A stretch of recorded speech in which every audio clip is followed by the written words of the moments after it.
Bueno, yo les voy a presentar mi trabajo de licenciatura. Eh, Tuve asesoría del doctor Julio Roberto Murillo Torres y la tesis se llamó Detección rigurosa y análisis de campos de velocidad y rotacional en las ecuaciones de Navier-Stokes.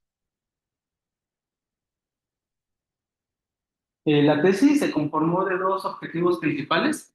El primero fue la reducción de las ecuaciones de Navier-Stokes y el segundo fue calcular dos soluciones analíticas. La primera bajo el campo de una velocidad conservativa y el segundo bajo un rotacional de un campo de Beltrami. Sí, más adelante vamos a ver qué es un campo de Beltrami.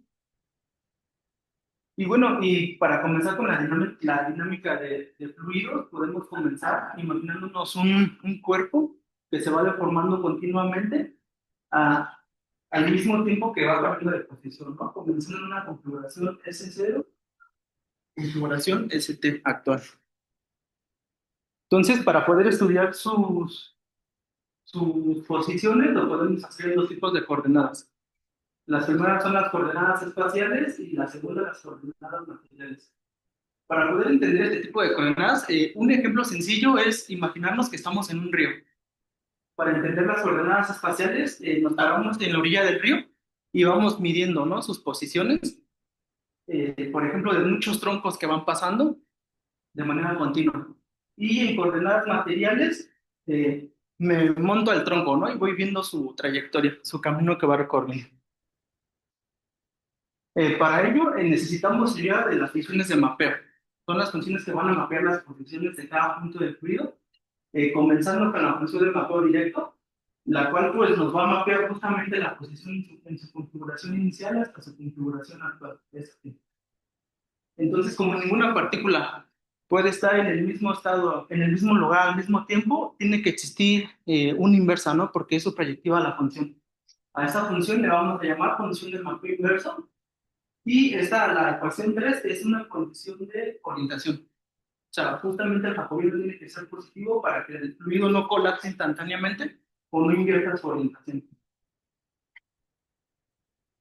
Entonces, para calcular el desplazamiento material, simplemente a la función de mapeo directo le restamos su función de posición inicial. Y si queremos conocer su velocidad material, derivamos con respecto al tiempo. ¿Sí? Eh, la velocidad espacial y la velocidad material se pueden relacionar con estas expresiones matemáticas. Por ejemplo, la velocidad material, si la evaluamos en su componente espacial a la función de mapeo inverso, podemos obtener la función de velocidad espacial, ¿no? Entonces, esto lo podemos derivar con respecto al tiempo. Entonces, al derivar esto con respecto al tiempo, obtenemos algo que se conoce como derivada material de la velocidad. Una cantidad física que se tiene que conservar es la masa. Es decir, que la masa en la configuración inicial del cuerpo tiene que ser igual a la masa de su configuración actual. Entonces, simplemente pues, integramos a la densidad en todo el volumen. Pero si yo quiero que se conserve, entonces tengo que derivar con respecto al tiempo. Pero el cuerpo va cambiando con respecto a t, entonces no es tan fácil derivar. Para ello vamos a utilizar el teorema de transporte de Reynolds para funciones escalares, el cual nos dice que cómo va a cambiar la integral en la cual el volumen se va deformando una función escalar, pues va a cambiar de esta manera. Este primer término es cómo cambia la función escalar con respecto al tiempo en puntos específicos del espacio. Y el segundo nos mide cuánta F está atravesando la frontera. Y la V es justamente la velocidad en este caso, ¿no? De nuestro volumen. Entonces, al aplicar esto a la ecuación de conservación de masa, obtenemos esta ecuación, la ecuación 5. Y si consideramos ahora cualquier subvolumen de nuestra configuración de ST, y todo esto está igualado a cero, y como el integrando es continuo, porque las deformaciones son continuas, entonces esto se va a satisfacer si solamente si el integrando es cero, ¿no? También obteniendo la ecuación de continuidad de ahí. Y si consideramos un fluido incompresible, es decir, un fluido que va a tener densidad constante, la ecuación 6 se reduce a la ecuación 7. ¿Ok? ¿Podrías regresarte una? A ver, otro. Eh, lo que pasa es que pasaste de la ecuación 4, Ajá. Sí, que la es la derivo. definición de la masa, Ujú. y luego pusiste M2, M punto, que es el cambio y la tasa de cambio en el siguiente. Ajá, pero aquí Ajá. ya pusiste la ecuación de continuidad. Ajá, sí, porque Entonces voy a... no sería nada más el primer término de tu segunda ecuación.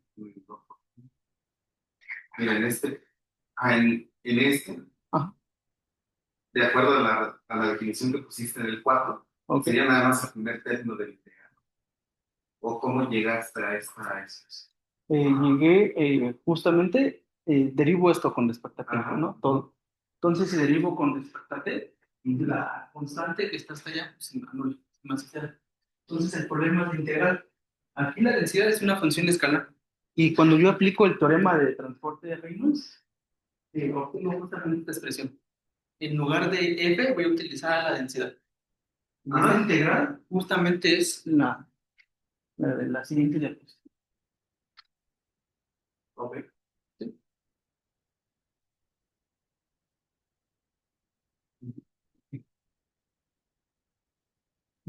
Y pues otra cantidad que se tiene que conservar es el momento lineal. Aquí tenemos el momento lineal por unidad de volumen y vamos a considerar pues, todas las fuerzas en las que está sometido el cuerpo. En este caso tenemos dos, las fuerzas externas y las fuerzas de tensión.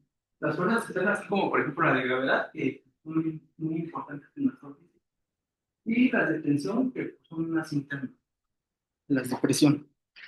Entonces, si yo digo esto con respecto a T, eh, por la segunda ley de Newton, pues sumamos las fuerzas, que nos da la ecuación 9.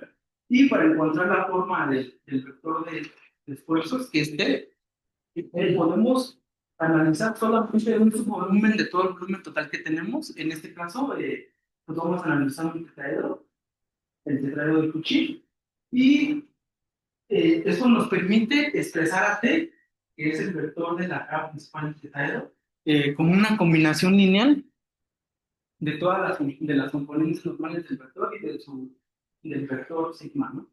Entonces, esto se puede expresar de esta manera, como sigma n, y sustituyendo nuestra segunda ley de Newton, obtenemos la ecuación 12. Ahora, al segundo término del lado derecho, le podemos aplicar el teorema de la divergencia y obtenemos la ecuación 13. Y ahora a esto le vamos a aplicar el teorema de transporte de Reynolds, pero ahora para funciones vectoriales, el cual usa la ecuación 14. Entonces, igualamos ambos términos, obteniendo esta ecuación, y vamos a considerar ahora nuevamente un subvolumen, ¿no? De nuestra configuración. Igualamos, simplificamos el lado, en este caso, el lado derecho, y obtenemos este pedazo, pero pues esto pues, lo conocemos como material de la velocidad. Entonces, entonces pues ya ¿no? Lo podemos expresar de esta manera como ecuación 17. Y esta es justamente la ecuación de conservación de momento. Solo que no estamos obteniendo una forma explícita del vector de tensión. Para ello lo tenemos que calcular. Entonces, Hay por qué entonces esta PDT, porque dices que es un subconjunto de SBT. sí, es que es justamente por este teorema. O sea, es decir, que si este teorema me dice que si yo tengo una función en el dominio omega, en este caso es nuestro volumen, entonces si existe un subconjunto medible cualquiera y toda la integral de cero, entonces el integral no tiene que ser cero, además él tiene que ser continuo. ¿Sí?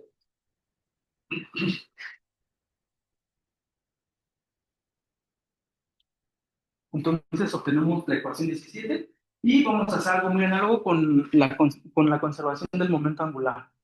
Eh, aquí pues simplificamos, sustituyendo también la ecuación de conservación del momento lineal. Y obtenemos algo un poquito pues raro, porque a comparación del momento lineal, pues obtuvimos una ecuación. Aquí estamos obteniendo una propiedad del tensor de esfuerzos. Es decir, tiene que ser simétrico. Y ahora sí, para calcular su forma, vamos a descomponer el gradiente de la velocidad del cuerpo en un tensor simétrico que vamos a llamar D, un antisimétrico que va a ser robusto. Entonces, pues también sabemos que para cualquier fluido newtoniano, el tensor de esfuerzo se puede expresar en términos de una función tensorial que va a depender de todas las proporciones simétricas y antisimétricas, pero por el momento angular sabemos que únicamente va a depender de las proporciones simétricas. Entonces, simplificamos, ¿no? Y con la ayuda de este teorema, que es el de representación para isótropos, podemos encontrar ya una forma explícita de la función tensorial. Es decir, que si tiene entradas simétricas y salidas también simétricas, van a existir dos escalares, tal que pues, las podemos expresar de esta manera. Entonces, ¿siguiendo? Perdón, ¿por qué descompusiste de así? Sí, es que cualquier tensor se puede descomponer en sus partes simétricas y antisimétricas. Entonces, el momento angular ya nos dio una intuición de que el tensor de esfuerzos puede depender únicamente de las partes simétricas. Entonces, como que es por intuición. Y esa sigma, ¿puedes decir más sobre esa sigma? Me perdí un poquito. ¿Sigma? Estábamos en la descomposición en parte simétrica y antisimétrica y después. ¿Esa G qué es esa G? Esa P es una función tensorial, isotrópica. Así es el de- Perdón, el tensor de esfuerzos, sí. Ujú. El tensor de esfuerzos, sí. Se puede expresar de esta manera. Y la G la vas a determinar después. Ajá, es justamente la que voy a determinar con este teorema. ¿Sí?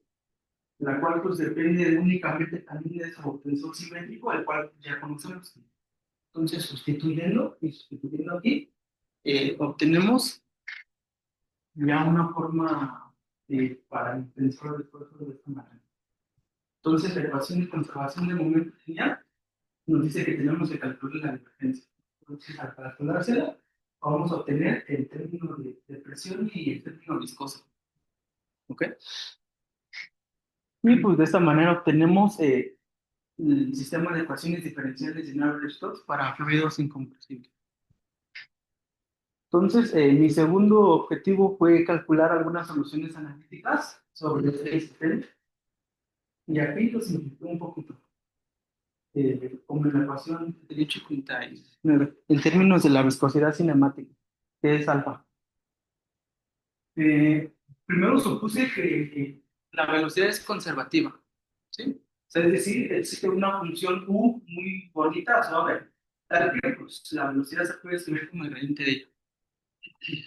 Y el lado derecho de la ecuación lo voy a expresar como pues, un campo vectorial F, tal que pues, se puede escribir de esta manera. Entonces, nuestra ecuación de Navier-Stokes con todo esto se reduce a la ecuación 43. Y por la linealidad del operador gradiente, pues entonces obtenemos la ecuación 44. ¿Sí? Y, y vamos a redefinir las fuerzas como G y simplificamos a la ecuación 46. Entonces aquí vamos a aplicar la transformación de Cole-Hopf. Es decir, vamos a llamar a una función W igual a una función que tenga sus dominios a nuestra función solución. Entonces, al aplicarle toda esta transformación a la ecuación 46, obtenemos la ecuación 59. Y yo resolví pues, justamente esta ecuación. Voy a resolver para el caso más sencillo, en el que G pues, es constante. Si G es constante, entonces W se puede expresar de esta forma. ¿Sí? Con su función de Green y un término que está disipando la energía. Y de la ecuación de la diapositiva anterior puedo despejar de esta ecuación, despejo obteniendo que U se puede expresar como menos dos veces el término cinemático de velocidad y el logaritmo de W. Entonces se calculo ya el gradiente a esto y obtengo la solución. La solución de justamente de la ecuación de Navier-Stokes para fluidos incompresibles.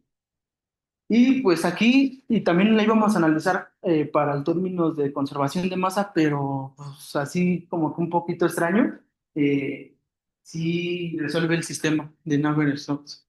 Ujú.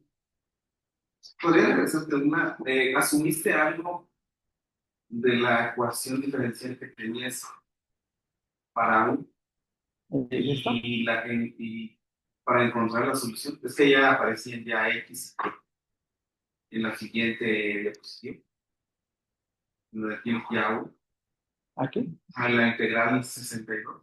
Bien, bueno, en la 60 también. Ahí ya tienes específicamente X. Sí, es que esta es una función de Green. Y como tenemos una ecuación de difusión de calor, regularmente utilizando funciones de Green, se resuelven por ecuaciones. En este caso, pues, la ecuación de Green que nos da pues, esta solución es justamente pues, la exponencial. X es un vector del fluido y Y también es un vector del fluido, pero justamente nosotros estamos integrando con respecto a Y. O sea, estas no son coordenadas, ¿Mande? no son coordenadas. Sí, son coordenadas, pero haciendo como un pequeño, eh, mm, ¿cómo le podría? No rotación, un desplazamiento. Ajá. Bueno, a lo mejor no completo. Tú ya escogiste qué sistema de coordenadas quieres usar aquí. O sea, tú dices, yo estoy en cartesiano Ajá, todos y cartesianos, estoy en dos dimensiones, en tres. en tres dimensiones. Ujú, Ok. sí, sí, todo es cartesiano. De hecho, las coordenadas espaciales, se me olvidó decirlos, pero son cartesianas. Ujú, sí. Y pues todo lo estoy haciendo en coordenadas espaciales. También se puede hacer de una forma material, pero pues los cálculos son muy difíciles. ¿Eh? Entonces la forma más simple es expresarlo todo en coordenadas espaciales. Esas soluciones están en la literatura, No. ¿no? De hecho, ajá, es lo que estaba comentando con mi asesor de tesis, o bueno, él me comentaba que la publicáramos y, y estábamos analizando que pues podría tener aplicaciones en astrofísica, ¿sí? Aunque, Esta es la suposición de que el flujo es potencial, que la velocidad es gradiente de una función escalar y todo eso. ¿Qué tan realista es para aplicaciones? sería, en realidad no es tan realista porque todos los flujos tienen turbulencia. Entonces, justamente suponiendo que la velocidad es conservativa, pues nos elimina justamente todas las contribuciones que nos provocan mucho caos en los movimientos de las partículas. Pero, por ejemplo, se podrían analizar mm, eyección estelar, como lo son las gigantes rojas, en la cual pues tiene su flujo, su flujo es puramente radial. Entonces, hacer el flujo puramente radial y tener componentes, tener una forma esférica, nos hace que la vorticidad sea cero, ¿sí? Entonces, la vorticidad es cero, entonces la vorticidad es cero, y esto aplica justamente para flujos que pues no tienen vorticidad, entonces podría ir como que haber un análisis. Ese ángel de flujo potencial se conoce desde hace muchos años, por eso me sorprende un Ujú. poco que no se conocieran soluciones. ¿Dónde está qué haces tú que nadie más había hecho? Es que nadie bueno, no sé, no sé muy bien la verdad, pero nadie se ha atrevido pues, a resolver justamente el problema de Navier-Stokes. Todos se van a una forma simplificada de Burger. Es decir, suponen un fluido en equilibrio estático en el que la presión es igual a las fuerzas externas, simplifican con un término homogéneo y pues resuelven, pero resuelven para Burgers. La verdad, no he buscado mucho si está ya la solución, probablemente pues, hay muchas soluciones parecidas. ¿Eh? Y en cuanto a la relevancia de los términos viscosos, ves que hay que calcular Ujú. el número de reinos y todo eso, ¿dónde entran tus soluciones? Con los términos viscosos, Sí. eh, con Número respecto de al número reinos, de ¿dónde reinos, entran tus todo es laminar. soluciones? Ujú. Porque Todo, normalmente esto todo. queda fuera del régimen de interés Ajá, de justo, ecuaciones sí. Ujú, de Navier-Stokes. ujú. Sí, porque justo el problema de Navier-Stokes es pues encontrar una función suave que pues no elimine los términos cáticos, porque pues, es lo que interesa. Ujú. Camino largo, sofisticado para llegar a una solución de flujo laminar que a lo mejor pudiste calcular sin dar todo este tour por las ecuaciones de Navier-Stokes y hacerlo sin viscosidad desde el principio. Probablemente no sé. Sí, pero bueno, si ves la literatura y ves que no, sí está interesante. Sí.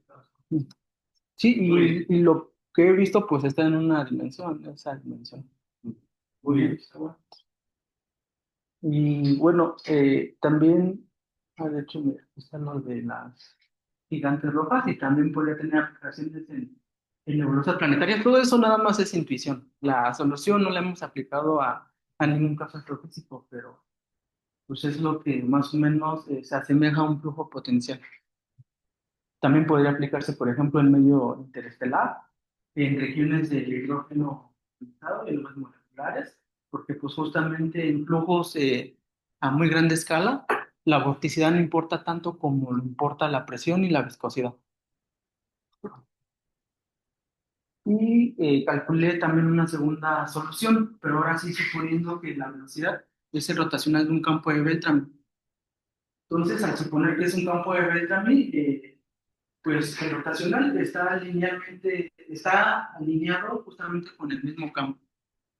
Y esto nos va a ayudar también a simplificar mucho el término convectivo, que es el de turbulencia. Entonces, al hacer esto y al sustituir en la ecuación de conservación de momento lineal, obtenemos la ecuación 68. Entonces, nuevamente le calculamos el rotacional. Al calcular el rotacional se nos va la fuerza de presión, porque justamente el rotacional de cualquier gradiente de una función escalar siempre va a ser cero. Regresar tantito, porque no entendí un poco más. ¿Qué estás suponiendo ahí? Que este sí es un vector, ¿no? Ajá, es un campo de Beltrán. Ese rotacional es proporcional, ¿no? Y la intuición física de lo que eso. Esto nos quiere decir que vamos a tener rotaciones, pero son alineadas. Por ejemplo, en acreción, todas las partículas siguen una cierta orientación. Están también girando de forma helicoidal, pero no están creando turbulencia. O sea, vamos a tener vorticidad, pero en ningún momento las partículas van a ser, siempre van a ser paralelas, o sea, es decir, no van a tener un grado de inclinación entre ellas. ¿Sí? Entonces, al sustituir en la ecuación de Navier-Stokes, obtengo la ecuación 68. Si le aplico nuevamente el rotacional a esta ecuación, obtengo la ecuación 69. Entonces, pues la sigo simplificando, haciendo los calculitos, hasta obtener la ecuación 74. Y esa la vamos a resolver con un sistema de ecuaciones diferenciales. Entonces, al resolver el sistema de ecuaciones diferenciales, obtenemos la ecuación 78. Pero para que esto satisfaga un campo de Beltrami, necesariamente H tiene también que ser un campo de Beltrami. Entonces, al suponer esto, encontramos a la función H. H tiene que tomar esta forma, en la ecuación 83. Entonces, ya sustituyendo nuevamente a nuestra función solución, obtenemos la ecuación 87. Y si ya conozco la función tal cual explícitamente, le calculo el rotacional, por lo que pues, voy a conocer la velocidad del coeficiente. Y pues queda en términos de lambda, que es el coeficiente de Beltrami, y en términos viscosos. Pero díganme, ¿de dónde sale ese que está en? Ok, H sale de resolver este sistema. Este sistema. H. Le voy a llamar H. Y de ahí resuelvo el sistema y calculo H, ¿no? Y tiene que ser necesariamente campo de Beltrami, porque cuando yo le calculo el rotacional a esto, con la linealidad de rotacional, se lo calculo a esto, y esto es un campo de Beltrami, ya lo sabemos. Entonces, al calculárselo a la integral, el rotacional se mete al integrando, porque pues, es una integral que va cambiando con el tiempo. Con el tiempo. Entonces, al aplicárselo a H, tiene que también estar alineada a lambda para que yo la pueda factorizar. ¿Sí? Entonces, pues, después de hacer todo esto, obtengo ya la solución 88, la cual pues depende de las fuerzas externas y queda en términos del coeficiente de Beltrami y de sus términos viscosos. Y también nos muestra un término de disipación de viscosidad. Y, y posiblemente esto pues podría aplicarse a, a discos de acreción. Eh, También podremos modelar la disipación de viscosidad, que es justamente pues la ecuación nos muestra cómo se disipa la viscosidad. Y algunos posibles escenarios de aplicación podrían ser en discos de acreción alrededor de los planos negros y estructuras oficiales en discos protoplanetarios. Es esa disipación de energía, no de Ah, viscosidad. sí, sí, sí. Sí, y pues estas aplicaciones, como lo repito, no se han comparado a resultados analíticos como computacionales, sino son puramente de las matemáticas. Ujú. Sí. Y eso, Muy bien. Bueno, tenemos bastante tiempo para preguntas. Pero sí, bueno, ya sé que son como propuestas, ¿no? Donde se podría aplicar. Pero para discos de acreción, pues como decían estos, sí tendrías que imponer Ujú. las condiciones laminares Sí, justo. para poder aplicar y simplificar Ujú. tu escenario hasta eso. Sí. Ujú. Y por supuesto que, según entiendo, todo ese análisis es para un fluido newtoniano. Ujú. Entonces ahí Incompresible. tocaría, bueno, en el sentido de la gravedad, ¿no? Ujú. Entonces tocaría ahí ver cómo metes un agujero. Sí, de hecho, lo que ahorita estoy haciendo es aplicar este mismo método, pero a las ecuaciones de Navier-Stokes relativistas. Muy bien. Es En un el disco reto de bastante acreción. grande. Sí, En el disco de acreción sí. Sí. pero Bueno, claro. el tratamiento correcto debería de ser por la ecuación relativista. Ujú. Pero sí, es un gran reto porque Sí, sí. por algo nadie Pero, ¿Estás mirando Este, el caso relativista? ¿manda? Dijiste que estabas mirando el caso relativista. Ajá, sí, lo estoy tratando. Ah, sí, sí, son palabras. Rodrigo, Justo en dirección de esa pregunta, o sea, ¿qué le estás modificando para hacerlo? O sea, ¿qué es? Es que es muy análoga a la ecuación de Navier-Stokes. Bueno, de hecho, primero estoy tratando de analizar la ecuación de Euler relativista. Sí, que es muy análoga, solo que aparece un término extra de velocidad del lado izquierdo. Pero yo creo que sí. Igual tratando de eliminar todos los términos convectivos, probablemente se obtenga una solución analítica muy simple que probablemente físicamente no sea tan real. Pero, pues, Era de hecho parecido. O sea, no quería decir algo, si esa modificación relativista era como más por la velocidad, pero si sí, la relativista fuera por la parte de la curvatura. no, por velocidad relativista. tiene que ser por los. No, pero bueno, entonces va a ser las dos. Es que te pregunta, bueno, hay dos regímenes para llegar a lo relativista. Una, que viajes muy rápido, casi a la velocidad de la luz. Esa es una, que es lo que siempre vemos en las clases de relatividad. Y también lo vemos en la clase de relatividad, pero la otra es cuando tienes gravedad fuerte. No, Entonces, por eso, si es solamente por las velocidades o es por la gravedad, pero el tratamiento debería ser por las dos. por la dos. Perdón, ya respondí David. Siguiendo con el comentario que hizo Néstor hace rato, también hace mucho ruido eso de cómo el rotacional de un campo puede ser proporcional al campo mismo. No entendí muy bien Sí, es que cómo ocurre eso. es justamente para simplificar mucho la solución. Esta suposición nos permite eliminar el término convectivo, porque Pero como, entonces es más bien como una aproximación. No, es un problema de valor propio. Ujú. Por ejemplo, aquí todavía tenemos términos caóticos, pero al seguir simplificando, pues la ecuación se simplifica esta y el único término caótico que va a tener justamente esto. Pero todo esto se simplifica. Se linealiza justamente porque como estamos tomando un campo de Beltrami, si no lo tomáramos, tuviéramos que resolver la ecuación 69. Y ya con la ayuda del campo de Beltrami,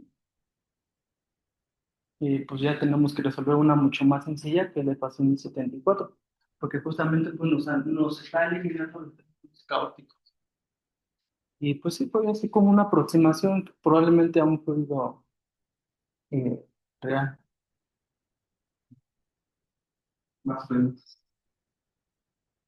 Bueno, Para resolver esto, ¿consideras alguna condición inicial además de una cierta posición en el tiempo o algo así? O sea, debe de cumplir algo. sí, justamente la solución, tenemos que tener una serie inicial y justamente esto. Ujú. Y saber más o menos qué tan alineado está el campo, en este caso de Beltrami, a su rotacional.